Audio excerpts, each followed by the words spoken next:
I promised them that I'll upload their video today because they were keen to watch it back. Now, they travelled from quite a distance. It was a 2.5 hour return journey, and they have been suffering with, in particular, that this is their right ear, for the last year or so. And their main symptoms are severe itchiness and irritation, and also in the right ear there's a bit of tenderness, a bit of swelling near the entrance, which will become a bit more visible as I start removing this dead skin.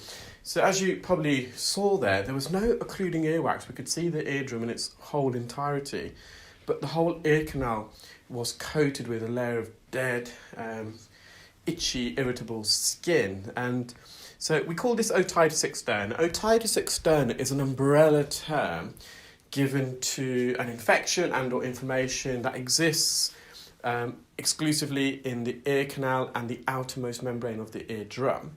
If you have an infection behind the eardrum itself, we would call that otitis media. And you get different types of otitis externa. You can get superficial. Superficial is when you just got dry skin, a bit of almost like eczema or psoriasis of the ear canal. You can then get deep otitis externa. That's when you've got a bit of inflammation and swelling of the ear canal as well. And then you can get what we call malignant or necrotizing otitis externa, and that's the most severe form. And that is more typical in elderly patients or patients who are diabetic, and people who are immunocompromised. So when you've got an outer ear infection, the body's natural immune system can't fight it, and the infection just rages more and more. And it can start chewing up flesh around the ear canal. It can migrate towards, it can affect the facial nerve, which is located in the middle ear near the cochlea, the organ of hearing.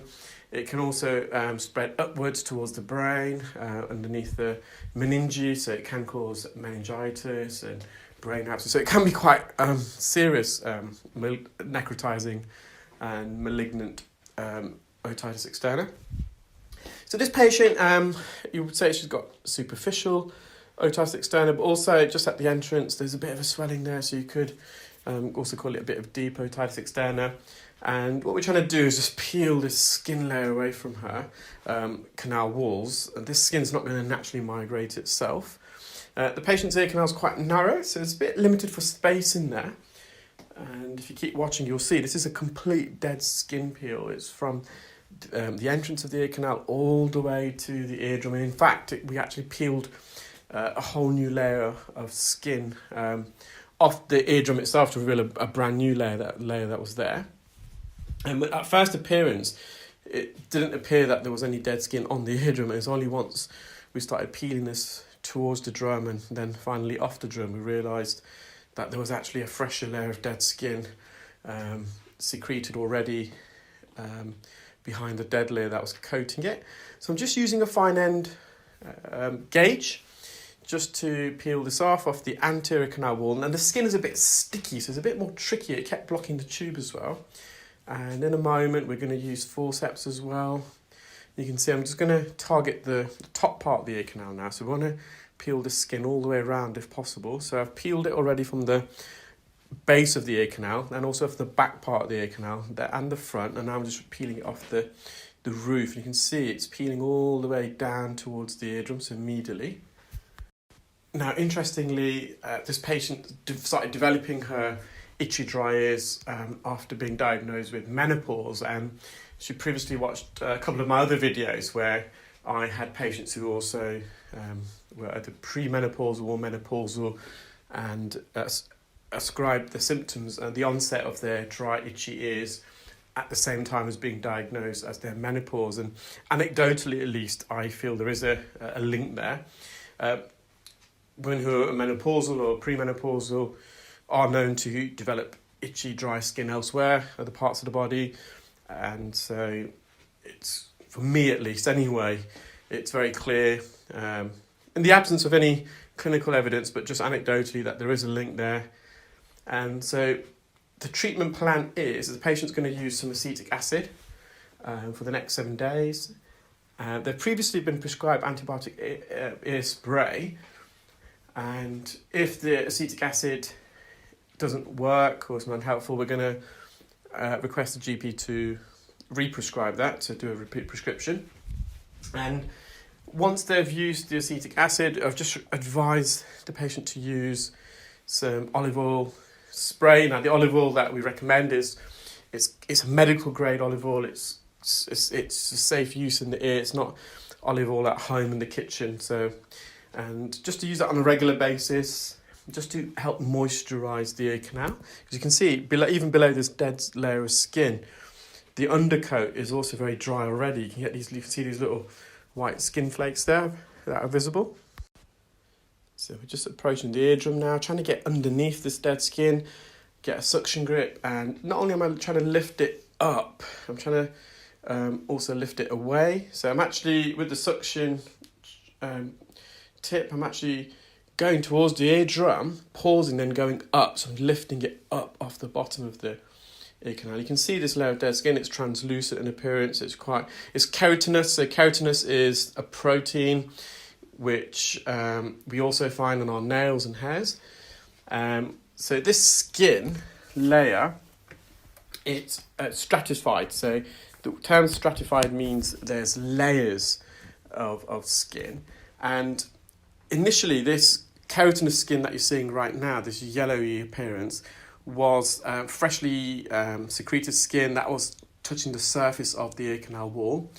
And during the process of mitosis, so cell division and replication, the sister cell then pushed the original skin cell upwards, and because it's further away from the ear canal, it has a less rich blood supply, and then that the sister cell that pushed this dead skin cell upwards then has another sister cell. So eventually this the skin that we're removing now, at once upon a time, was actually coating the ear canal, but through its sister cells that it replicated and duplicated, it got pushed upwards away from the ear canal, and this is now the outermost layer of the skin.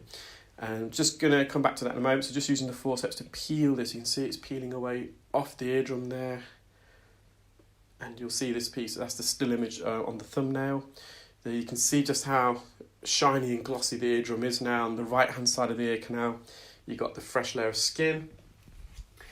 So the further away the skin is from the ear canal, so as I said, it's got 5 stratified layers, it receives less blood flow, so that the intracellular fluid within the cell, it's unable to retain that. So, and what replaces that is keratin, which is a protein. Keratin has its useful properties. It helps to reflect UV radiation, so it's a protective barrier. Keratin is also hydrophobic, so it helps to repel water out of the ear, so it doesn't penetrate into the deep part of the ear canal, into the fresh layer of skin. So keratin does have its uses. Now, in most people, this skin, as it dies and sheds, it moves sideways out of the ear, almost like a conveyor belt. But in this patient, this skin, although it died, it didn't shed, and it just remained on the canal wall, hence why it's causing the patient extreme itchiness and irritation. So I mentioned at the beginning, the ear was a bit tender. It's just tender here at the entrance of the ear. Now, the patient did admit to allowing water to enter their ears, so we've discussed strict water precautions with the patient. We don't want any water to get in the ear because that can exacerbate symptoms of otitis externa. I'm just using the Jobson horn here just to gently remove any dead skin from the entrance of the ears. This is where the ear is a bit tender and swollen and inflamed, just here to the right especially. And that's the eardrum, nice and healthy. There's a still image of that sheet, that disc of dead skin that I peeled off the eardrum using the forceps. I hope you enjoyed that video, guys. Now, I'm decided not to do any Q&As for a while. It's just, I've read some of the comments and I appreciate that, although it's a useful exercise, that it takes away from the video. So I'm going to have to come up with a different format and methodology to answer your questions. I do enjoy doing that. So I'm just going to go back to the drawing board and have a think about it and see how I can incorporate your questions and